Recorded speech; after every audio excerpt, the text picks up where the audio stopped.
Nākamais jautājums. Kāds būtisks izmaiņas es novēroju Latvijas politiskajā ainavā pēdējā 10 gadā? Vai vispār tādas ir? Viņas politiskā vide ir konstanti mainīga Latvijā, jo arī vēlētājs ir konstanti mainīgs savā nostājā. Kas varbūt tas nav attiecināms par laimi uz Nacionālo apvienību.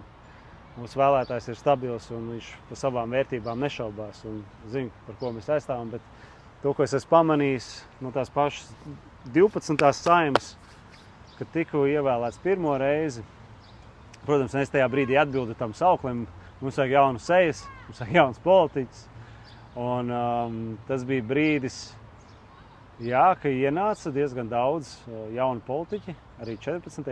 Saeimā jaunas partijas. Un likās, tad ir izpildīts, ko sabiedrība prasīja. Paiet 4 gadi, ir priekšvēlēšanas, kas ir galvenais akcents sabiedrībā. Nost ar esošo eliti, tā, kas ir pie vāras pēdējos 30 gadus, nekas nav beidzies. Mums vajag jaunas sejas un tam līdzīgi. Protams, uz šādu vēlētāju būs vienmēr atsaucīgas ausis, kas saredzēs, mums atkal niša. Kas notiek no 12. Saeimas, nemaldos, 35 deputāti tika pārvēlēti. Tad 35% tikai pārvēlēti. Tad 65% deputāti pilnīgi jauni. Pilnīgi jauni. Un 13. Saeimā bija tiešām tā, ka bija pilnīgi jauni ar politiku vispār nesaistīti no dažādiem dzīves gājumiem. Un 13. Saeima, man tā liekas, viņi bija ļoti atbilstoši tam ciparam, kas mums kā mainticīgiem Latvijā cilvēkiem, it kā skaidās nelaimīgs skaits, kam es īsti negribu piekrist, bet tāds, kas, tas bija regress, sabrukums kādai politiskai kultūrai, debatēs, diskusijās, cieņpilnai attieksmē, kas pirmkārt ne tikai eskalējās pašā parlamentā, bet aizgāja polarizēja arī sabiedrību. Tas ir, bēdīgi slavenais arī laiks ar Covidu.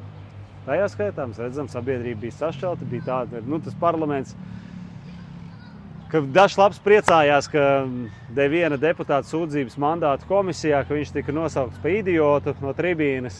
Mandātu komisija nesaskatīja nekādus ētiskus pārkāpumus.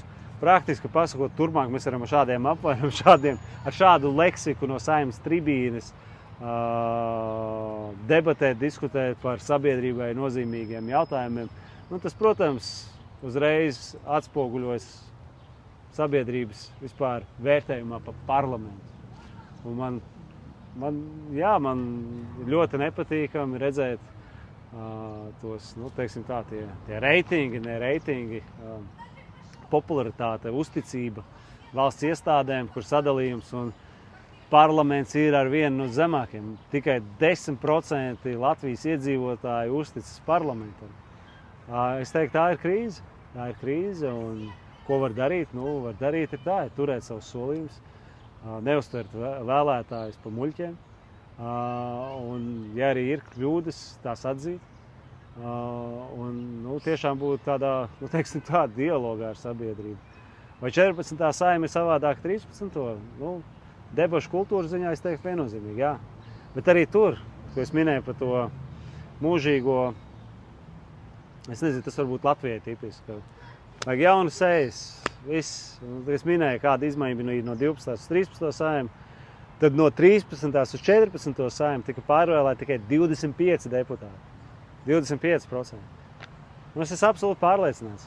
Uz 15. Saeimas vēlēšanas viens no vadošiem tādiem saukļiem būs, mums vajag jaunas sejas. Vai mēs piedzīvosim pilnīgi visa parlamenta nomaiņu? Neviens netiks pārvēlēts, grūti pateikt, bet tas ir tas atkal izplūda atbildē, bet tie novērojumi.